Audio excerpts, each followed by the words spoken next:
எல்லாருக்கும் வணக்கம். எல்லாரும் எப்படி இருக்கீங்க? வணக்கம். சாரி, எல்லாரும் எப்படி இருக்கீங்க? சாரி, கொஞ்சம் லேட் ஆயிடுச்சு.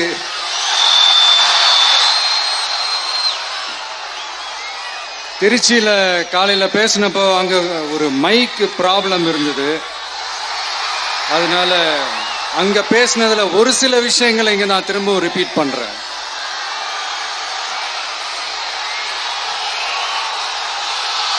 அந்த காலத்தில் போருக்கு போகிறதுக்கு முன்னாடி போரில் ஜெயிக்கிறதுக்காக குலதெய்வம் கோயிலுக்கு போய் சாமியை கும்பிட்டு தான் போருக்கு போவாங்களாம். அந்த மாதிரி அடுத்த வருஷம் நடக்க போற ஜனநாயக போருக்கு தயாராகிறதுக்கு முன்னாடி நம்ம மக்களை அதாங்க உங்க எல்லாரையும் பார்த்துட்டு போலான்னு வந்திருக்கிறேன். இங்க என்ன பார்க்க வந்திருக்கிற என்னுடைய அம்மாக்கள், அக்கா தங்கைகள், அண்ணன் தம்பிகள், நண்பர்கள், நண்பிகள், உங்க எல்லாரையும் பார்க்கும்போது மனசுக்குள்ள ஒன்னே ஒண்ணுதான் தோணுது. உங்களோட இந்த அன்புக்காக எவ்வளவு பெரிய உயரத்தையும், எவ்வளவு பெரிய வருமானத்தையும், எவ்வளவு பெரிய வசதியையும் தூக்கி எறிஞ்சிட்டு வரலாங்க. உங்களோட இந்த அன்பை விட, இந்த பாசத்தை விட, உங்களை விட எனக்கு இந்த உலகத்துல வேற எதுவுமே பெருசா தெரியல. ஒரு சாதாரணமா இருந்த ஒரு விஜய இந்த உயரத்துல தூக்கி வச்சு கொண்டாடிக்கிட்டு இருக்கிறீங்க. உங்க வீட்டுல ஒருத்தனாவே ஆக்கிட்டீங்க, உங்க சொந்தக்காரனாவே ஆக்கிட்டீங்க. என்னங்க பெரிய பணம் வேணுங்கிற அளவுக்கு பார்த்தாச்சு. அரசியலுக்கு வந்துதான் நான் பணம் சம்பாதிக்கணுமா என்ன? அதுக்கு கொஞ்சம் கூட அவசியமே இல்லை. எனக்கு எல்லாத்தையும் எல்லாமும் கொடுத்த உங்களுக்காக உழைக்கிறத தவிர எனக்கு வேற எந்த எண்ணமும் எந்த வேலையும் இல்லை. விஜய், விஜய் அண்ணா, விஜய் தம்பி, விஜய் தம்பி, நம்ம விஜய், நம்ம விஜய்ன்னு என்னடா இந்த விஜய் தனியாளா இருப்பான்னு பார்த்தா எப்ப பாரு மக்கள் கடலோட மக்கள் கடலாவே இருக்கிறானேன்ட்டு இந்த எதிரிகளுக்கெல்லாம் தெரிஞ்சவன நம்மளை பத்தி கண்ணாபின்னான்னு பேச ஆரம்பிச்சிருக்கிறாங்க. அதாவது நான் மரியாதையா பேசினா கூட அதை தவறா எடுத்துக்கிறாங்கன்னா பாத்துக்கங்களேன். அதனால யார் என்ன சொன்னாலும் அறிஞர் அண்ணா அவர்கள் சொன்ன அந்த பஞ்சு தான், வாழ்க வசவாளர்கள் அப்படின்னு சொல்லிட்டு போயிட்டே இருக்க வேண்டியதுதான். நான் மதுரை மாநாட்டில் உங்க எல்லாரையும் நேர்ல சந்திக்க வரேன்னு சொல்லியிருந்தேன். அப்படி இன்னைக்கு உங்களுக்காக நம்மள மேலையும் கீழையும் ரொம்ப மோசமா ஆண்டுகிட்டு இருக்கிற பாசிச பாஜக அரசையும், பாய்சன் திமுக அரசையும் கேள்வி கேட்கறதுக்காக வந்திருக்கிறேன். இந்த பாஜக அரசு நம்மள கொஞ்ச நெஞ்ச கொடுமையாங்க செய்து பீகார்ல 65 லட்சம் வாக்காளர்கள் ஓட்டர் லிஸ்ட்லயே காணோமா. இது என்ன பெரிய விஷயம்? இதை தாண்டி இன்னொரு விஷயம் இருக்கு. இந்த எதிரி கட்சிகள்லாம் ரொம்ப சிம்பிளா சொல்ற மாதிரி சொல்லணும்னா ஓட்டு திருட்டு. வீட்டு நம்பர் 0ன்னு போட்டெல்லாம் ஓட்டர் ஐடி கார்டு கொடுத்துருக்காங்கன்னா பாத்துக்காங்களேன். எவ்வளவு பெரிய ஒரு மோசமான வேலைகள்லாம் அவங்க செய்யறாங்கன்னு பாத்துக்கங்க. அடுத்து ஒன் நேஷன் ஒன் எலெக்ஷன், ஒரே நாடு ஒரே தேர்தல் 2029 இவங்களோட ஆட்சி காலம் முடிய போகுதுன்றது எல்லாருக்குமே தெரிஞ்ச ஒரு விஷயம்தான். அதனால இந்த மாநில அரசுகள் எல்லாத்தையும் கலைச்சிட்டு எல்லாருக்கும் ஒட்டு மொத்தமா ஒரே நேரத்தில் தேர்தல் வைக்கிற ஒரு ஐடியா. அப்பதானே ஒரே நேரத்தில் இந்த தில்லு முள்ளு வேலைகள்லாம் ஈஸியா செய்ய முடியும். இதுக்கு பேர் என்னங்க? ஜனநாயக படுகொலை தானே.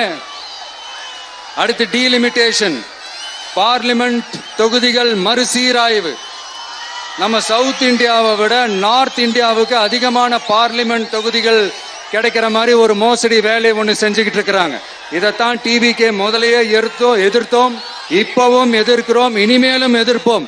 அதனால் இந்த SIR, one nation one election, delimitation, இதெல்லாம் எதிர்கட்சிகளை அழிக்கிறதுக்காக ரொம்ப ரொம்ப முக்கியமா நம்ம சவுத் இந்தியாவோட அந்த பவரை குறைக்கிறதுக்காக செய்யப்படுற ஒரு மோசடி வேலைகள். இது ஒட்டுமொத்த இந்தியாவுக்கும் பாஜக அரசு செய்யற ஒரு துரோகம். சரி, பாஜக அரசு தான் நமக்கு துரோகம் செய்யறாங்கன்னு பார்த்தா இங்க திமுக அரசு நம்மள நம்ப வச்சு ஏமாத்திக்கிட்டு இருக்கிறாங்க.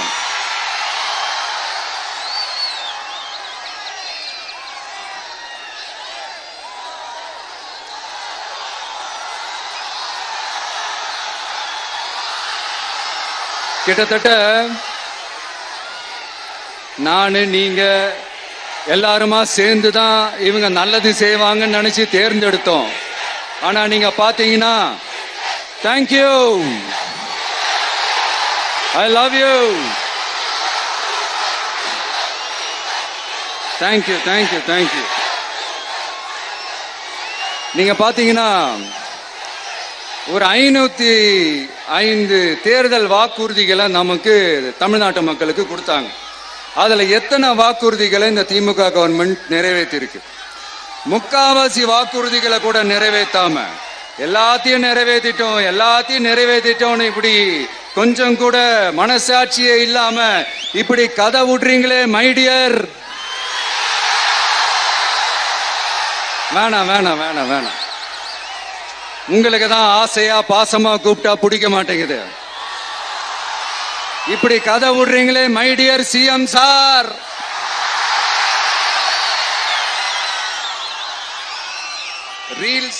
ரீல்ஸ் வேற, ரியாலிட்டி வேற நீங்களே சொல்லிட்டு இப்ப நீங்க விடுறது அம்பட்டும் ரீல்ஸ் தான். அதுல எல்லாம் பாதியில அருந்தும் போயிடுச்சு. அப்படி அருந்து போன ரீல்ஸ் எல்லாம் கொஞ்சம் என்னன்னு பாப்போமா? கேஸ் சிலிண்டருக்கு மானியமா 100 ரூபாய் தரேன்னு சொன்னீங்களே, தந்தீங்களா? 1000 ரூபாய் ஒருத்தர் விடாம எல்லா பெண்களுக்கும் தருவேன்னு சொன்னீங்களே, தந்தீங்களா? டீசல் விலையில மீதி இருக்கிற 3 ரூபாய் குறைப்பேன்னு சொன்னீங்களே, குறைச்சிங்களா? நீட்டு தேர்வை ரத்து செய்வோம்னு சொன்னீங்களே, ரத்து செஞ்சீங்களா? கல்வி கடனை ரத்து செய்வோம்னு சொன்னீங்களே, ரத்து செஞ்சீங்களா?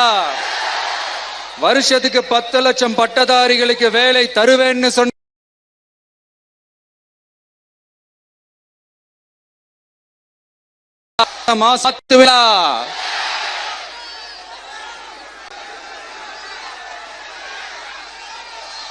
மீனவர்களை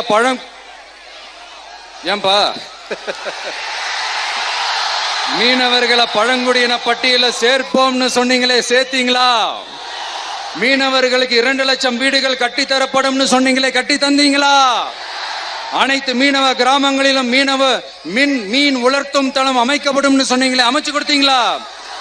நெசவாளர்களுக்கு கூட்டுறவு சங்கத்துல கொடுக்கிற கடனுக்கு வட்டி 12% 8% குறைக்கப்படும் சொன்னீங்களே, குறைச்சிங்களா?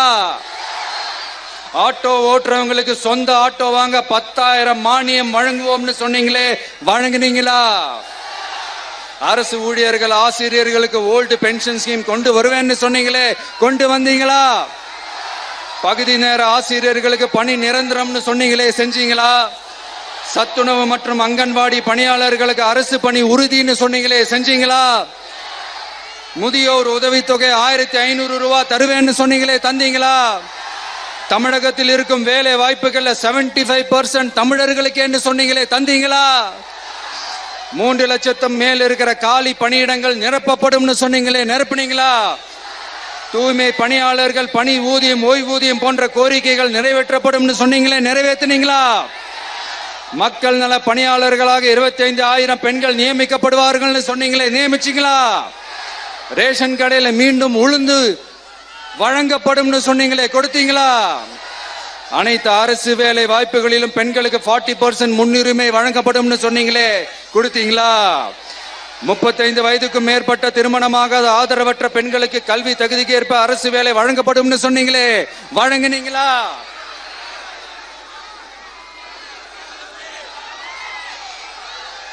வகுப்பு வாரியத்தின் கோரிக்கைகள் பரிசீலிக்கப்பட்டு மேற்கொள்ளப்படும் சொன்னீங்களே, செஞ்சீங்களா?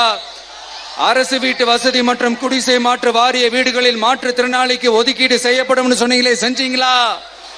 இலங்கை தமிழர்களை காப்பாற்ற ஒரே தீர்வு பொது வாக்கெடுப்பு தான், அதை நடத்த வலியுறுத்துவோம்னு சொன்னீங்களே, செஞ்சீங்களா? இப்படியே நம்ம கேள்வி கேட்டுக்கிட்டே இருக்க வேண்டியதுதான். இவங்க கிட்ட இருந்து எந்த பதிலும் வரப்போறது இல்ல. ஏன்னா இருந்தாதானே. அதனால நான் உங்களை கேட்கிறேன், செய்வோம் செய்வோம் செய்வோம் செய்வோம்னு சொன்னாங்களே, செஞ்சாங்களா? சத்தமா சத்தமா? மை டியர், வேணாம் வேணாம் வேணாம். அப்படி கூப்பிட்டா, ஆசையா பாசமா கூப்பிட்டா அவங்களுக்கு பிடிக்க மாட்டேங்குது. அதனால கேக்குதா மை டியர் சிஎம் சார்? அவங்க பண்றது துரோகம்னா நீங்க பண்றது நம்பிக்கை மோசடி. இது ரெண்டுமே ஒண்ணுதான், ரெண்டுமே ஏமாத்து வேலைதான், இது ரெண்டுமே ஜனநாயக குற்றம் தான். இப்படி ஏமாத்துறதுல இவங்க ரெண்டு பேருமே ஒரே வகைராதான்.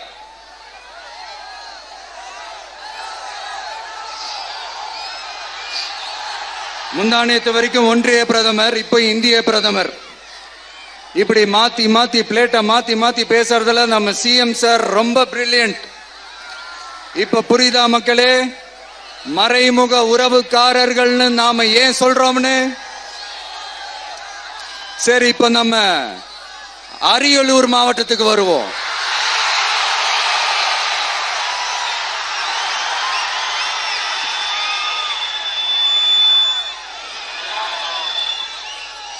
தமிழகத்தோட வறட்சியான மாவட்டங்கள முதல் வரிசையில காலங்காலமா இருக்கிற மாவட்டம் தான் நம்ம அரியலூர் மாவட்டம்.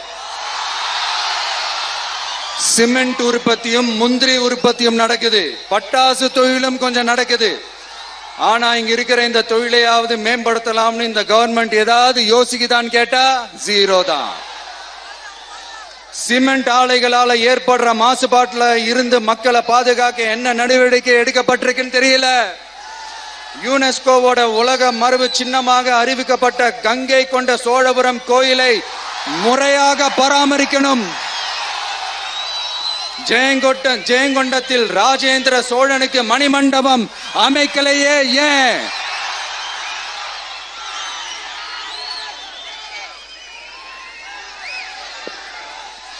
மருதையாத்தோட குறுக்க வாராணவாசி தடுப்பணை கட்டுறதை பத்தி 4 வருஷமா கண்டுக்கலையே ஏன்? அரியலூர்ல இருந்து ஜெயங்கொண்டான் காட்டுமன்னார் கோயில் வழியாக சிதம்பரத்துக்கு ரயில்வே வழித்தடம் அமைக்கணும்ன்ற கோரிக்கை என்னாச்சுன்னு தெரியல. ஜெயங்கொண்டத்திலிருந்து கும்பகோணத்திற்கு ரயில்வே வழித்தடம் அமைக்கணும்ன்ற கோரிக்கை என்னாச்சுன்னு தெரியல. அரியலூர்னாலே முந்திரி உற்பத்தி தான் பிரதானம், அதனால முந்திரி தொழிற்சாலை அமைக்கணும்ன்ற கோரிக்கை என்னாச்சுன்னு தெரியல. இந்த மாவட்ட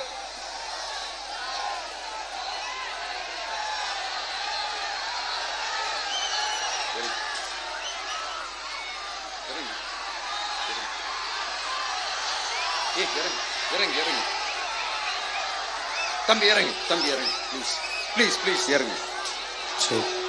இறங்குப்பா ப்ளீஸ். அண்ணா அது சாஞ்சி போயிடுச்சுண்ணா, இறங்க சொல்லிருங்கண்ணா. விஜயண்ணா சாஞ்சி போச்சுண்ணா, அது இறங்க சொல்லிருங்கண்ணா.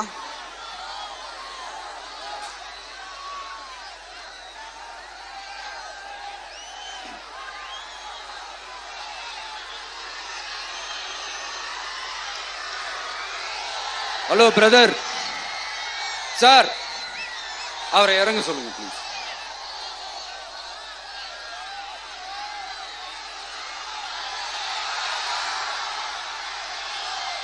இந்த மாவட்டத்தை சேர்ந்தவர் போக்குவரத்து அமைச்சராக இருந்தும் போதுமான பேருந்து வசதி இல்லையே ஏன்?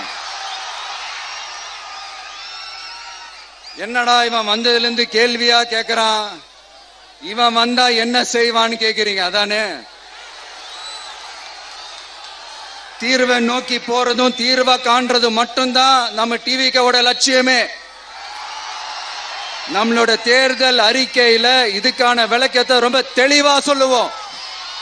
ஆனா அதுக்கு முன்னாடி அதை செய்வோம் இதை செய்வோம் இந்த பொய்யான வாக்குறுதிகள்லாம் எப்பவுமே கொடுக்க மாட்டோம்.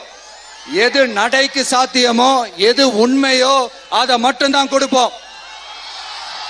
ஆனா அட் த சேம் டைம் மருத்துவம், குடிநீர், ரேஷன், கல்வி, அடிப்படை சாலை வசதி, மின்சாரம், இந்த மாதிரி அடிப்படை விஷயங்கள்ல நோ காம்ப்ரமைஸ். பெண்கள் பாதுகாப்புல, சட்டம் ஒழுங்கு பாதுகாக்கிறதுல நோ காம்ப்ரமைஸ். சிம்பிளா நம்மளுடைய விஷன் என்னன்னு சொல்லணும்னா, ஏழ்மை வறுமை இல்லாத தமிழகம்,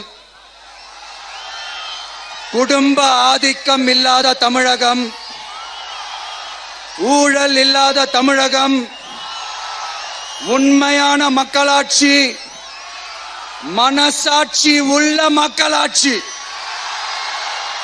கான்பிடண்டா இருங்க, நல்லதே நடக்கும், வெற்றி நிச்சயம். மீண்டும் சந்திக்கும் வரை நன்றி, வணக்கம்.